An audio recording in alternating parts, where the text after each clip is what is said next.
Ladies and gentlemen, sustainability and ESG consideration holds immense global significance in higher education. Universities worldwide recognize the urgency of addressing critical challenges like climate change, social inequality, and technical governance to foster a sustainable future. With the setting up of the ESG Center of Excellence, it aims to be a hub for rigorous, intellectual open, and in-depth study and discussion in anticipating emerging issues and present ideas in useful, accessible formats to inform and shape public debate. We also should play a role in enhancing the professionalism and effectiveness in ESG professionals and practitioners. Finally, we hope that ESG COE can serve as a beacon for responsible citizenship, innovation, and transformative action that empower future generations to create a better world through sustainable practices and informed decision making. Therefore, we are having the webinar today to bring together diverse audiences, and I can see that there are also an audience from Washington, D.C. Thank you for joining us today. And I think it's like late night, if I'm not mistaken, in Washington, D.C. now. Fostering collaboration and networking, and most importantly, is for us to interact and exchange ideas with our esteemed speaker of today. With that, I would like to invite our Deputy Vice Chancellor, Research and Innovation, Professor IR Dr. Karudin Dimyati, to deliver his opening remarks.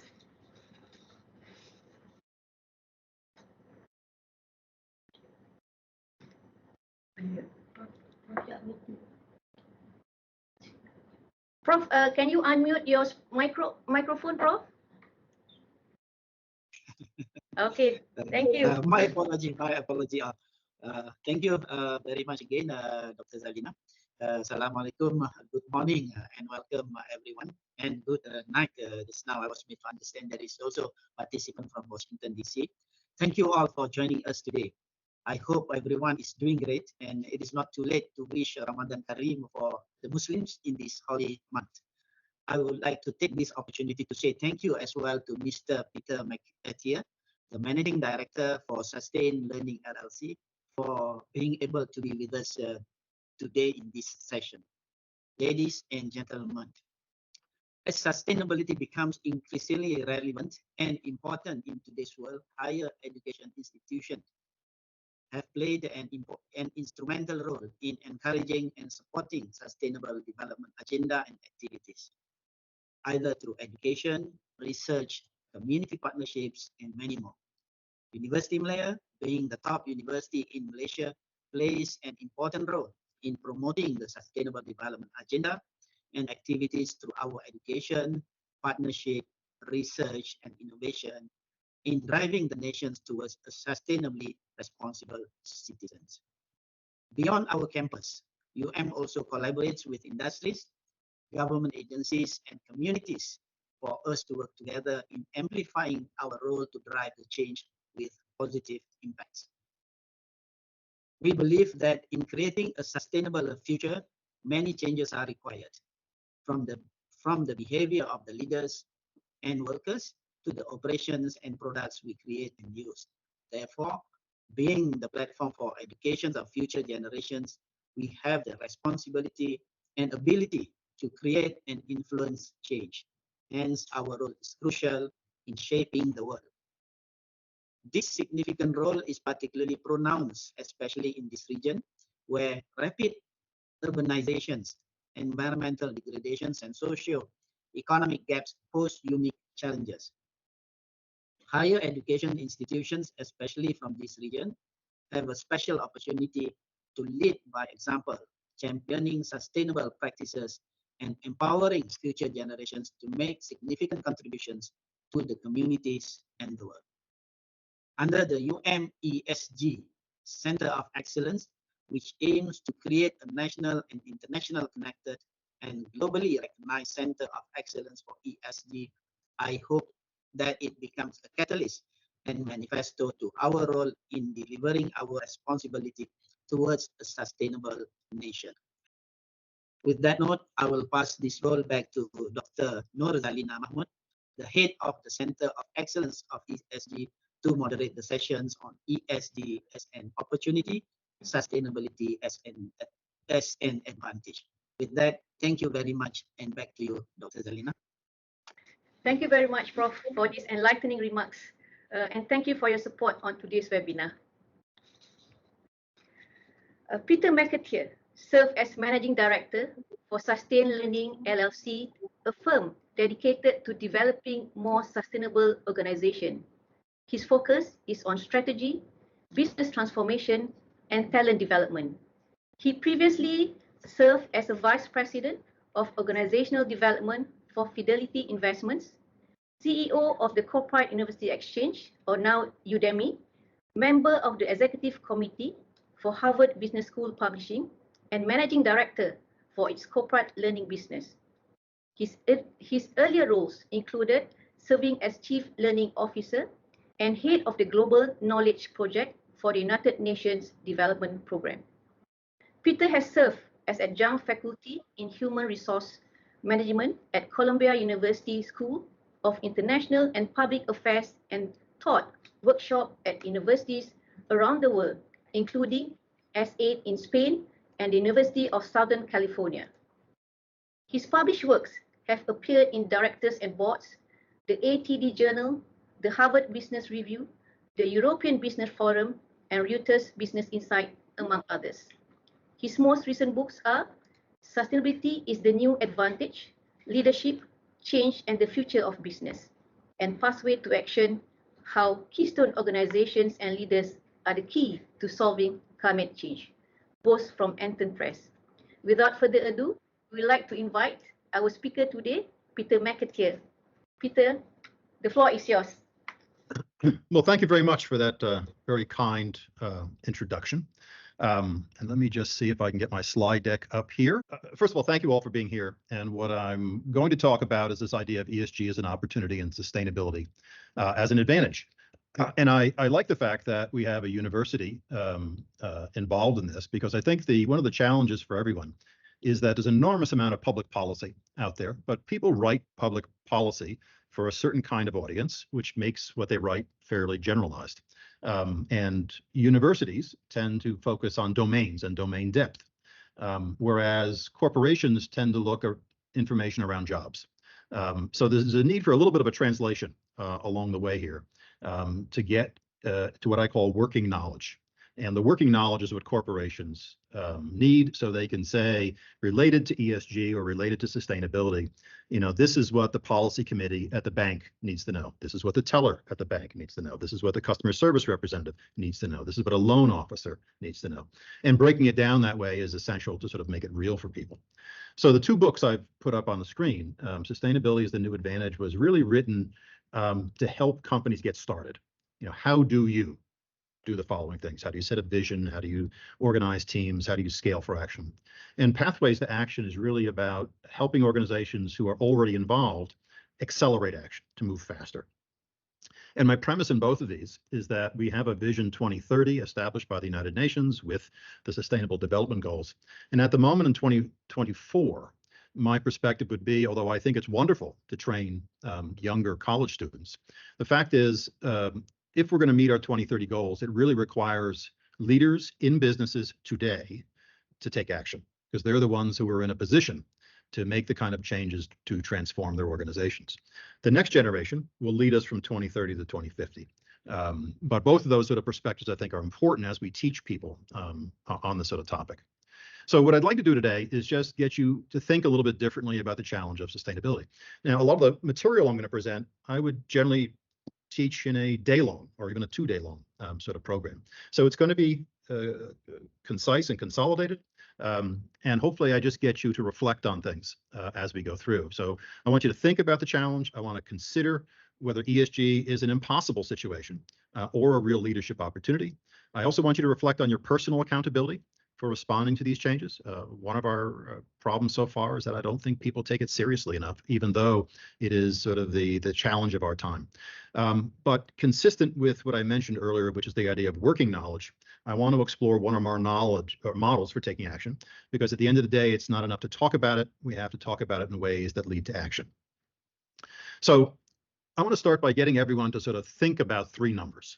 Right? And those three numbers are as follows. And I'll just start at the beginning of the Industrial Revolution and lead up to today. So you can start the Industrial Revolution wherever you want in the very early part of the 19th century. But you have a global population of about 1 billion people. And today you have 8 billion. You had a global GDP, a little over $1 trillion US. And today, according to the International Monetary Fund, we have a global GDP of about 104 trillion. CO2 levels, pre-industrial, is about 275 parts per million, and that varies up and down a little bit over the last 800,000 years, but we'll call that the benchmark. And today, I checked yesterday, and it's a slightly above 420 parts per million. So those numbers basically suggest, why are we in the problem we are now? In part, this is why we're on the road to a 3-degree increase in average global warming. Because we've increased CO2 levels about 100 parts per million, and that's having a significant impact on global climate. With that, we also have a dual issue of biodiversity. And in there on this chart, I just put some of the goals of the more recent 2030 Montreal Agreement on Biodiversity. Unfortunately, if you look at the data, we have lost since 1970 something like 69% of more than 5,000 species around the world. So aligned with this enormous growth in population and this enormous growth basically in production and consumption has been, because we're a fossil fuel-based economy, this enormous growth in atmospheric CO2 and other gases. And the two big impacts are the sustainability issue, which is climate warming and biodiversity. And to me, around that, all the other sustainable development goals are connected. And when we talk about the idea of dual materiality, companies are talking about, A, how do you maintain your financial house, while two, having impact. And when we think of impact, we're thinking of impact on things like sustainability and biodiversity. So those are the real driving numbers as far as I'm concerned. And if I fast forward that and say, what's going to happen by the end of this century when my children are my age? Well, we're going to have anywhere from 10 to 12 billion people, depending on which numbers you look at. GDP will probably have more than doubled by then, which means consumption will have doubled by then. And if we're still dependent on fossil fuels, well, where that CO2 level goes is an interesting question. Now, as I mentioned that, and we talk about CO2, I think it's always useful as we consider these issues of ESG to both consider the complexity, because the complexity keeps us honest. It makes it sound like these issues are really not that simple. At the same time, if we're going to take action, we've got to shrink this down into a series of actions that people can do tomorrow. So when we talk about gases, we're also talking about 7 regulated gases. And one of them in particular, I've circled hydrofluorocarbons there, which we don't think about too much. But we've just got a new agreement, the Kigali Agreement, or Kigali Amendment, which is going to regulate hydrofluorocarbons more. And so the key with thinking about ESG is it's not stable. It continues to change because, as we see in these 4 charts, which is carbon dioxide, methane, nitrous oxide, and sulfur hexafluoride, everything's going up. And hydrofluorocarbons, even though they have previously been regulated since 1987, what we're discovering is as we change over from carbon dioxide or methane producing power sources, we are introducing new gases into the atmosphere, which are having unintended effects. So we are playing this sort of game between taking action and then looking at the science and realizing that we're getting a variety of unintended consequences along the way. So to think about ESG, and again, let's think about complexity for a moment. There are more than 250 multilateral environmental agreements from the early 1970s that are still in force today. So I just mentioned Kigali. Now, the Kigali is a subset of the Montreal Protocol, which is itself a subset of the Vienna Convention, all regulating ozone in the atmosphere. So depending on what kind of business you are, it may not just be the Paris Accords that you're worried about or the Kyoto Accords that you might be worried about. There's lots of other sort of things. And this is just on the environment. And remembering that the SDGs cover a much broader range of territory. So there's a lot of complexity. Now, I don't expect everyone to become an expert on 250. And I have, in fact, offered to different companies to teach them about this, although no one's taken me up on that offer just yet. And this is why we still have to worry and why we should still expect more regulation rather than less. So this chart is the 2100 warming projection. This is done by Climate Action Tracker, and you can just look on their website and find these and other sort of charts. And that top shaded area basically shows where we're going based on current actions and targets. And we're pretty much headed towards a 3 degrees centigrade average change in global temperature over pre-industrial times by 2100, unless we take more action. So there's lots of pledges and there's a lot of optimistic scenarios out there, but fundamentally, we really haven't changed our behavior that much. Now, this, in fact, I think gets people a little bit depressed as they see this. And when I teach, I always like with a different audience to try to make it real for people, because I think one of the problems is I can present these really big pictures and everyone says, okay, but what am I going to do about it? Well, I looked at a data set for how weather, based on the projections I had on the previous chart, at the range of possibilities, how it's going to affect Kuala Lumpur. And on the very lower left-hand side of the chart, I picked someone born in 1960. And I picked that date because I assume pretty much everyone listening has been born 1960 or later, except me. And the idea is over this person's lifetime, and in the middle of the chart, I put age 80 at 2040. And the question is, how much hotter is your hometown going to be at age 80 than it was when you were born in 1960? And again, this is all based on projections of how the weather is changing. And that shaded area is the range of possibilities. And this says how many days in Kuala Lumpur will be at or above 32 degrees centigrade. So the chart really illustrates the range of bad news that's going to come from us doing nothing. Right? In order for us to get that curve to flatten and go the other way, right, we need to take action. We need to take action now. And that means corporations need to take action because they're the ones producing the goods and services around the world that ultimately contribute to these sort of things. So to me, this is a pretty scary number. You may have literally every day in Kuala Lumpur at 32 degrees or above. And when we say above, as the heat moves up this high, above is going to mean some pretty hot days overall. But this sort of thing, when I teach, I like because it really drives it home for people, depending on where you were born, depending on where you are. This is the kind of change that you're going to expect just in your lifetime. Now, the idea of the problem in our lifetime is important because we can go back to the beginning of the Industrial Revolution, but the fact is the largest amount of carbon dioxide in our atmosphere, as well as lots of other issues, whether it's plastic or waste or the degradation of water and air, is really a post-World War II phenomenon. The first century or so, up until 1950, we only had about a 10% increase in atmospheric CO2 to about 310, 315. You can see that in the lower end of the chart here. This is the Keeling curve done by Charles Keeling. Charles has been started collecting CO2 measurements on a mountain in Hawaii above the cloud level since 1958, every hour of every day, every week, every month, every year. And you can just see it go straight up. This does not include the gases I have on the right, the hydrofluorocarbons, the perfluorocarbons, the nitrous oxide, the methane, et cetera, which in many ways have a bigger impact than CO2, except that CO2 pretty much lasts forever, where a lot of these other gases have a half-life that is much shorter and sometimes dissipate in the atmosphere in anywhere from 6 to 20 years. So this is key.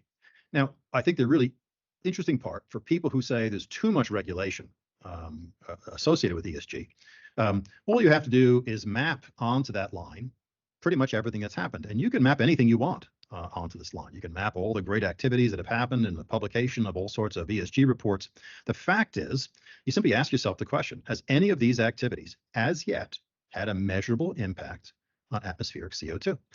And we don't have to break this line down too much to say, yes, there's some variation, but it really hasn't had an impact. So we still have a lot of work to do. So again, ESG policy, if you look at it like this, you should expect to see more harmonization, more refinement, more precision, more penalties as you go forward. So even though that sounds like bad news, an operating model for ESG reporting has been slowly emerging. It's from about 1997 when we get the Global Reporting Initiative. And the Global Reporting Initiative becomes the de facto standard for ESG reporting in the early stages.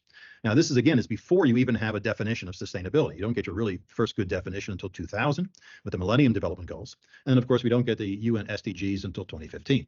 And along the way, we also get lots of other people in different industries, such as the banking and finance industry, creating their own principles for responsible investing. That's a UN-sponsored activity, but it is very industry specific. And along the way, you'll see all sorts of other industries focused on creating something for the textile industry, for the cement industry, for the building and construction trades. So you can layer lots of things on. Along the way here, you're seeing a lot more enhancement and harmonization. So things are getting more harmonized, although they still have a level of complexity to them. I do think it's understandable, and you can figure this out. But I think if you're new to this, it can seem a bit overwhelming. in many, many different ways. So what does this look like? So this leads us to ESG reporting today. That looks like on the upper left-hand side, global goals and protocols, right? We have the UN SDGs, the UN Global Compact, the United Nations environmental programs, the principles for sustainable insurance. There's also principles for responsible investing. You have the greenhouse gas protocols and the science-based targets, and there's others, but you have basically goals and protocols. On the right-hand side, the upper right-hand side, you now have governments and regions saying, okay, what do we do with this? And that's so you can say, I've got an EU corporate sustainability reporting directive as part of the Green New Deal in Europe. China has its newer climate disclosure regime. The European Union has a whole taxonomy of regulations, so it regulates phrases and language, and that's what gets a lot of people into trouble around greenwashing and things like this. There's also sustainable finance regulations. The US has created new security and exchange disclosure rules. Australia, I could put a whole list up here. So that really comes down to where as a business do you do business? Where do you sell to? And if you sell into some of these markets, then you have to be aware of these regional regulations and guidelines. Within that, a lot of organizations are trying to make sense of these. And so they're creating reporting frameworks. And you have everyone from ISO, the International Organization for Standardization, putting out their ISO 2600 standard for disclosures. You've got a Climate Disclosures Board, Sustainability Accounting Standards Board. You have industry-specific things like the Fashion Industry Charter for Climate Action or the Supplier Data Ethical Exchange. So lots of different sort of reporting frameworks. And for a variety of other things, you now have rating agencies and indices which are trying to compare you versus other companies. Or if, for example, you're trying to buy or sell a carbon credit, well, you need third-party verification of those sort of things. People are not going to take your word for it anymore. And we're trying to break down these ideas. And you can see within here a lot of indexes getting involved in this, like FTSE and Dow Jones and Standard & Poor's, because they want to help investors invest in companies that meet certain sustainability standards. So it is kind of complex, but you can organize this in different ways that are meaningful. So to me, and again, hopefully I was trying to confuse everyone just a little bit. There's a basic question of, is sustainability just another business cost? Or is the biggest opportunity in history? And I think I tend to lean on the opportunity side, but I think it's incumbent upon me to sort of convince you of that. So I happen to have been at Harvard Business Publishing when we did an article, the Harvard Business Review, after the crash or the financial crisis of 2007. And we reflected on the work of Peter Drucker. And hopefully the people in the audience are not so young that you don't remember who Peter Drucker is. But Peter's often considered the founding father of modern management. And I pulled out two quotes from Peter that I think is helpful, because I think the key here is you've got to change your mental model from responding to policy compliance issues to looking for opportunities. And Peter said that every single social and global issue of our day is an opportunity in disguise. And he also said that entrepreneurs can find significant opportunities to create or transform organizations if they're willing to get ahead of societal changes. So Peter was very much a big proponent of being an early adopter in some of these instances. And I think that's a useful framework as we think of this idea of dual materiality, right? Of not only creating financial outcomes for our business, but having impact on social and environmental value creation. So if I examine the leadership opportunities out there, and in this chart, I've listed the top 5 emission sectors and their percentage of global emissions, and you can find these numbers are slightly different. It's not that there's inaccuracy in most of these numbers, it's just that what they include in agriculture is a little bit different in some instances than others. But these are the approximate percentages. And in each of these instances, you can break this down more. So you can say within construction, let me just look at cement and concrete production, which by itself is 7 to 8% of the global emissions total. And in aggregate, in order to reach 2050 net zero targets, we have to invest about another $30 trillion by 2030 globally to meet our targets and stay within the 1.5 to 2 degree centigrade global warming tradition. This does not include our impact on biodiversity, since those biodiversity goals came sort of after this, and the net zero goals really only focus on climate change. But there's a huge amount of opportunity, and there's a lot of money being invested all over the world. And to me, that's the goal. So to me, this means innovation. And I always find it's useful when I speak with organizations to talk about innovation in a way that's really optimistic. Innovation is a forward-looking, optimistic activity. It essentially says that tomorrow, regardless of the challenge, regardless of how bad some of those charts look, can and should be better than today. And that has to be the framework of how we create a better society for tomorrow. And that challenges, turbulence, and ambiguity are the source of opportunities, right? They are not the barriers to doing business. So within that, I want to simplify now, right? So we go from big and complex to let's simplify down. So I want us to focus for a moment on SDG goals 13, 14, and 15, which is climate action, life underwater, and life on land. And regardless of the opportunity you pursue, I think there are 4 boundary conditions which govern your business. The first is discovering competitive differentiation in sustainability, right? If you look at ESG as a compliance activities by definition, everybody does the same thing. If everybody does the same thing, you do not have a competitively differentiated organization. So you've got to find ways to make your business better than everybody else. You've got to be thinking about creating recurring multi-capital value. You know, a lot of businesses think of 4 capitals, some are focused on 6 capitals, some even break it down to 8 capitals.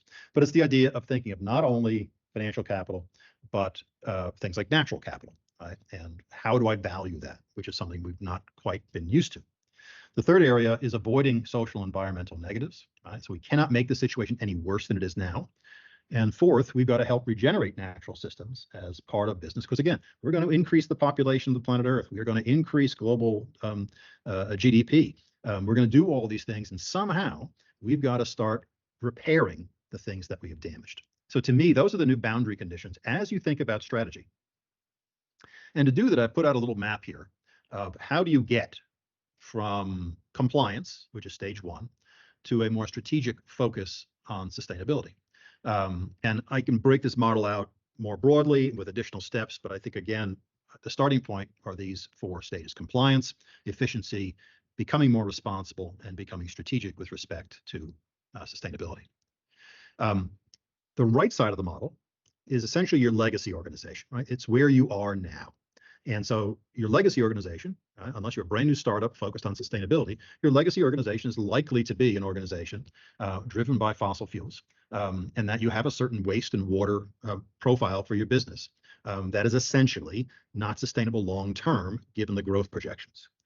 The left side of the model is looking at value a different way. And the question is, how do I get from A to B?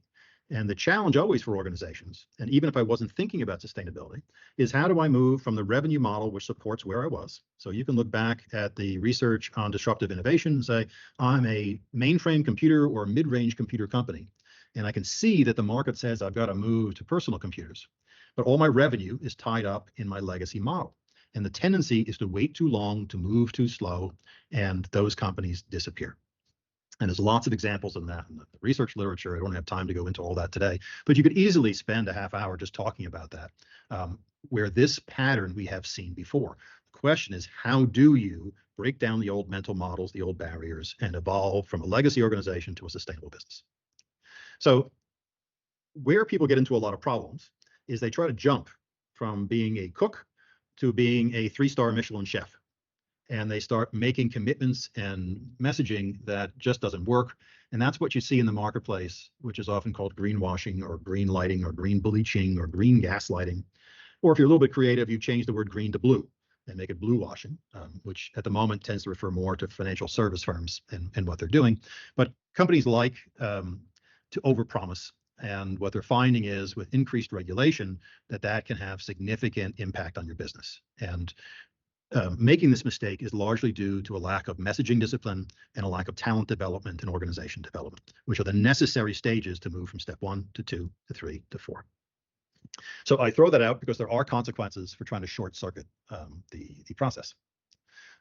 So again, if I expand this just a little bit, your stage 1 is really about avoiding risks, in part because there's such complexity in the ESG environment, you're still trying to figure it out. And I liken this to a very low maturity knowledge environment.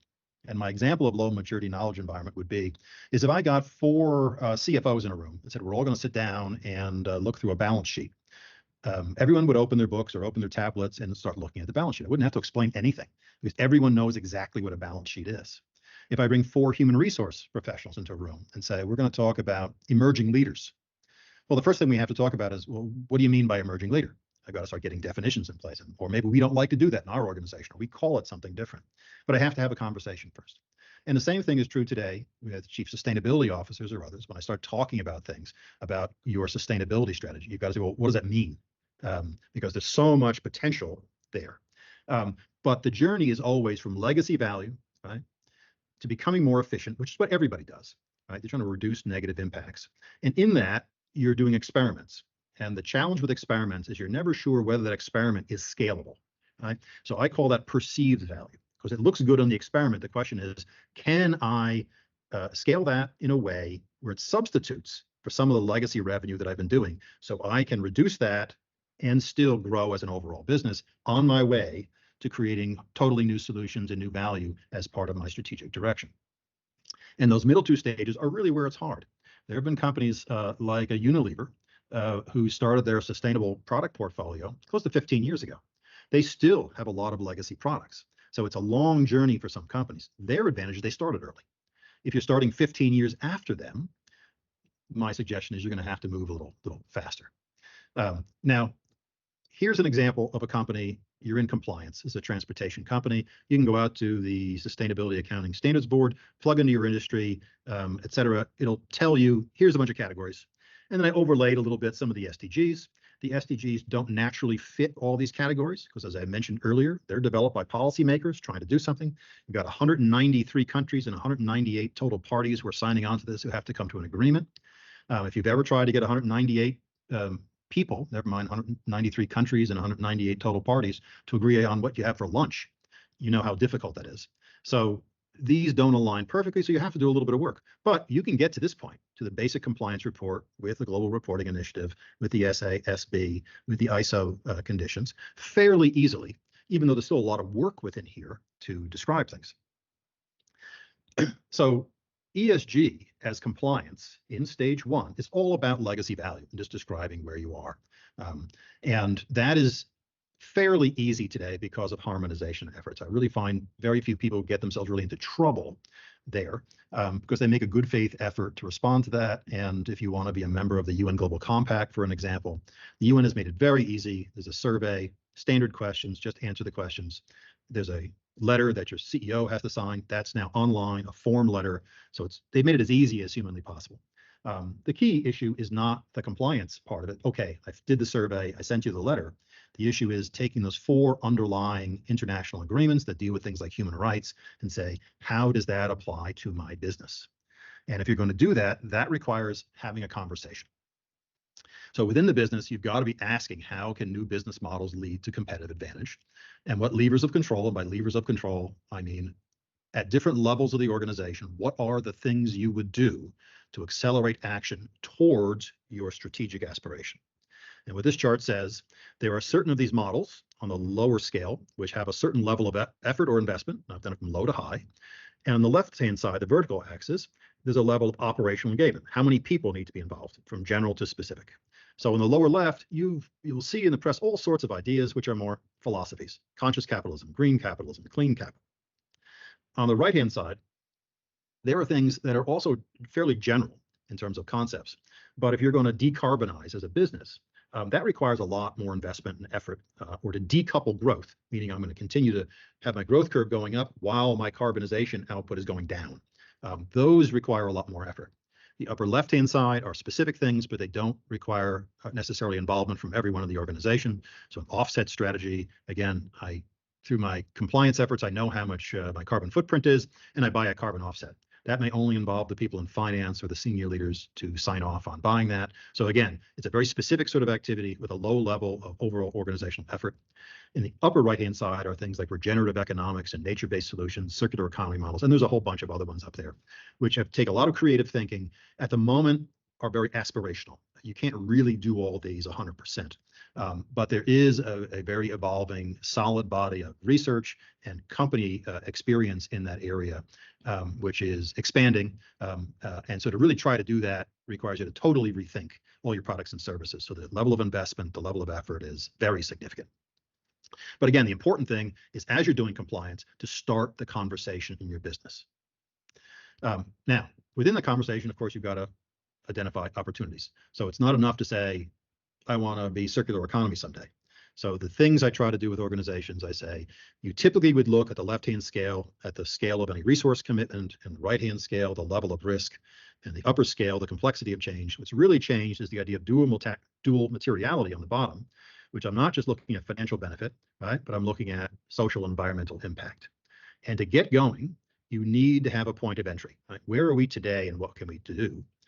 While also having what many companies call their North Star, right? Where am I going? It may be an aspiration point. I may never get there, but it encompasses the idea of business transformation. And within there is your zone of opportunity that you have to create a messaging strategy to communicate to your organization, to the communities where you live and work, to your investors, to other interested people that says, this is where we're trying to go and this is where we're starting off today. Now, I know I'm working through this fast, and again, I don't expect, that's one of the reasons I wrote a book about it, but your ESG behavior, even though I said there are policies, sector standards, and topical standards, a grayish area in between that you can go to the SASB or GRI to do, your strategy has a much bigger influence on ESG behavior because it determines the kinds of products you're going to work on, how you differentiate them, and whether that differentiation stays within the boundary conditions that are evolving over time.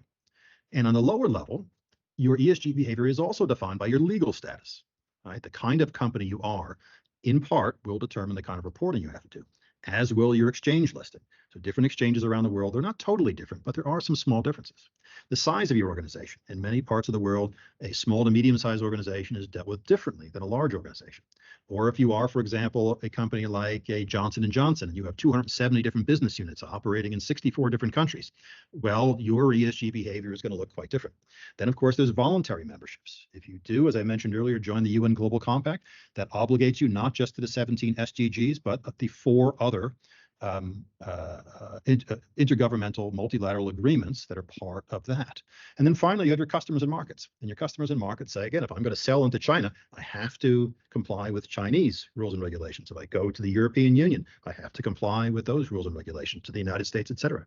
And we discovered during the pandemic, when there were some businesses in Malaysia that suffered some very unfortunate consequences in the U.S. market through the sale of PPE products, where they were banned because they did not comply with, again, the market expectations in the United States. And then finally, again, because there are new rules and regulations that can be predicted, there's the question of how are you future-proofing your organization? So are you thinking about the new international law of the seas, which has come out, or the new proposed treaty on plastic pollution? All of those things are going to affect your reporting, as are new standards in the EU or the US, et cetera. So as you think of ESG behavior, even though your compliance level, you can get to a standard, the real issue is, depending on the kind of organization, you should look different as you evolve.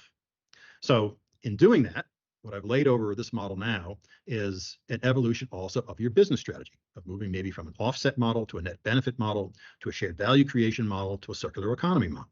And along the way, each of those different business strategies will imply different kinds of work within your organization, specifically to your finance department or to your supply chain department, et cetera. But these are choices that you make as you go through. And again, as you move from compliance to efficiency, again, there's difference in how you do. So I've layered over here. You might move from ESG compliance, just using GRI and SASB. And now as you move into the efficiency stage and you're into a net benefit, which means you're trying to offset your negatives with positives, is I may be looking at competitive practices. What are all my other competitors doing in this? I want to be as good as them. Then as I move around the model, I may be looking at best practice. I want to lead the market because my branding strategy says that's what I want to do. And as I move to the top of the model here, ESG for strategic impact, I'm really looking at very much integrated reporting. And when you look at ESG reporting for companies who are really up in this stage, you find often the reference to ESG is on page 64 of their report. The rest, everything is embedded in how they talk about revenue generation and how they talk about profitability, how they talk about new markets and things. They're not separating it as much. They're embedding it in everything they do. So there is a path to map your sustainability journey to your compliance reporting to your business strategy. Now, again, I don't have the time to go into everything, but every one of these 4 stages, there tends to be typical things that people do. So if you're stage 2, you're in that efficiency. These are the 8 that everybody does. energy efficiency, waste reduction, water efficiency, material efficiency, packaging optimization, transport efficiency, recycling, reuse, and remanufacturing. That's 99% of what people do at stage 2. And the reason people do these 8 things is because they work very, very well with existing capabilities. They also allow you to do a short-term ROI because they generate cost savings.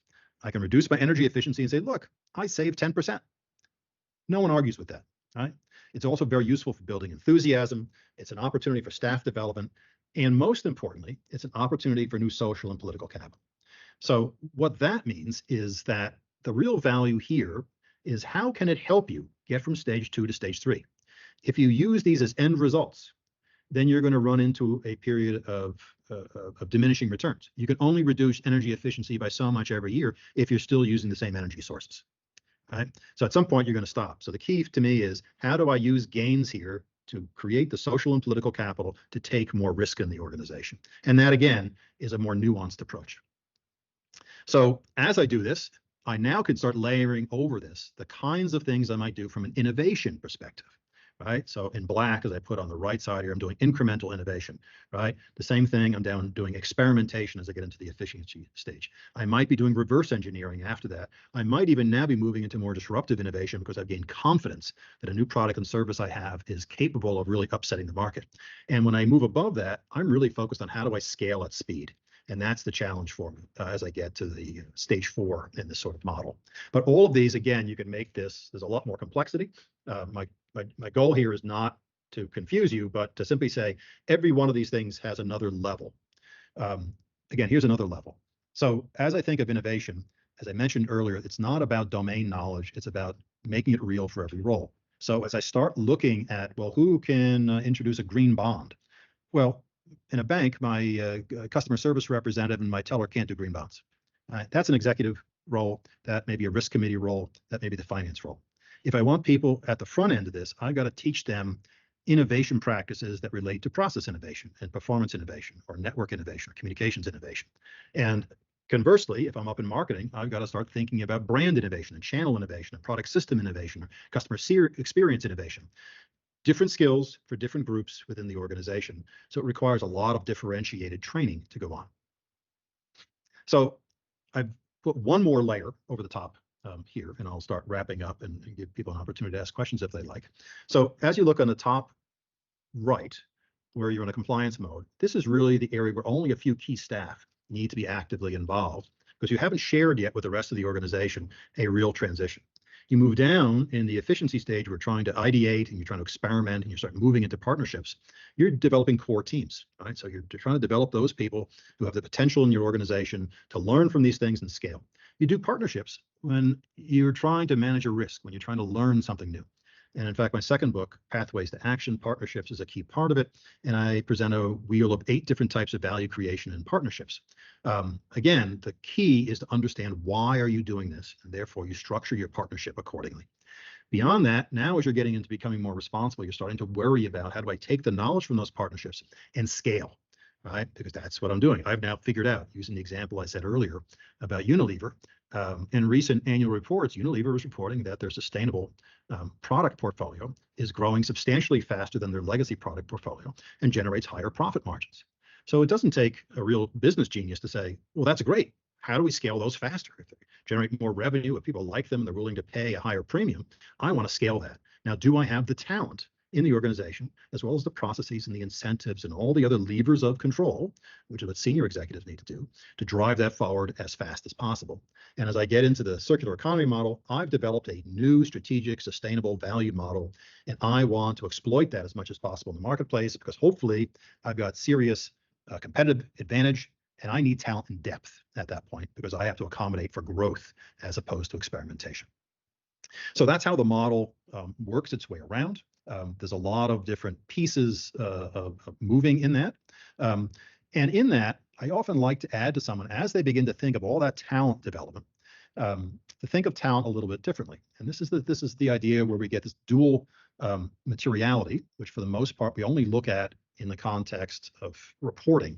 But I think we need to think of it in terms of the mental models of the people in our organization. So I created something called the C profile, and this is in my second book, Pathways to Action, where the vertical profile is your core capabilities. So there's nothing about sustainability that says we're not going to have an engineering function or an HR function or a marketing or finance function. We're going to have those, and people are still going to be trained in those, and they're going to go to universities for things. But those core capabilities are evolving over time, right? And with that, if you're going to take action, again, go back to look at what I said about the organization, right? You've got to have a strategy. You've got to have all these compliance activities. You got to worry about your customers, your markets, your voluntary memberships, the exchange you're listed on if you're publicly traded, the kind of organization you are, et cetera. So I've got to have some climate competencies in here that are specialized knowledge that relate to those new boundary conditions I mentioned earlier. And because this is a low maturity knowledge domain, collaboration is much more important. One of the key parts you see in almost all successful best practice sustainable organizations today is they do much more collaborative work on problem solving and decision making, because you need different perspectives to help you out of your old mental model. And it's one of the reasons also I teach the mutual gains approach to negotiation, because I think that idea of building collaborative negotiated agreements that have a long-term value creation is very, very important. So everyone needs to have a C profile. They need to have a home in a core capability. They need to have enhanced collaborative credibilities depending on who they are, right? Negotiating skills, communication skills, teaching skills if you're a leader, leading from behind, how to encourage innovation. And you have to have a sense of climate competencies in order to operate in this new business environment. So I just want to wrap up now, and I've left out a lot of things in this sort of conversation so far. And I think one of the real important takeaways that I think is very important is this idea of working knowledge, because given all that complexity out there, trying to find one person who knows everything and just have them tell the organization is really not a successful strategy. That's a very early market sort of innovation strategy. I rely on that. All markets evolve over time. And if you look at technology, right, we used to rely on MIS managers, we evolved them into chief information officers, and then we said, well, wait a minute, I need to have a separate chief product officer because I need someone worried about that, and maybe a chief technology officer, and now a chief digital officer. So it's logical that things evolve over time based on what we know. But the key is, how do I drill my strategy down so that everyone in the organization can participate and that they know what they need to do tomorrow differently based on this idea of a sustainable business.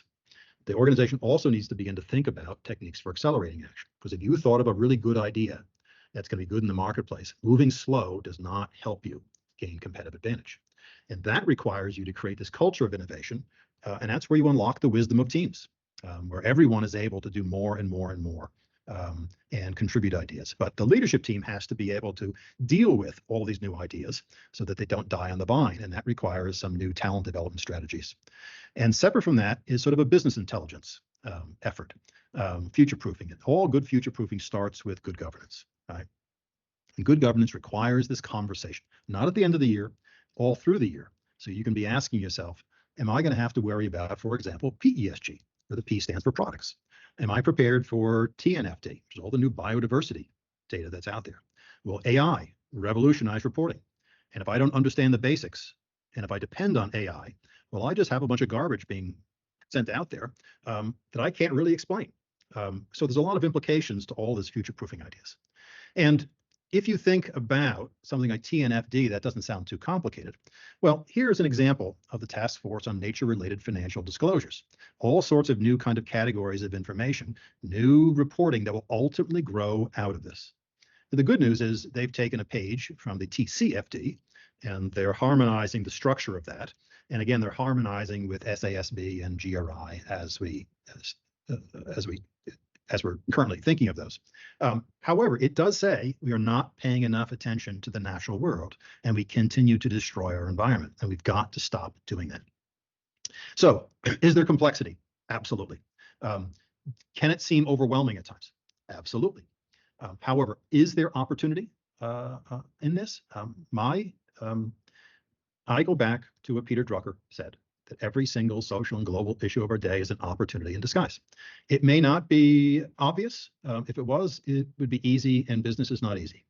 It requires you to do some serious thinking. It requires you to really take advantage of things like partnerships, to rethink your ecosystem differently, to even rethink your organizational structure, which may have grown up based on financial regulations, tax advantages, different sort of things. Is it now working within this new sort of model? And with that, I'm going to leave a little bit of time for any questions if anyone has it. And I do thank you for listening to all of this. And let me see if I can drop out of that and come back. Thank you very much.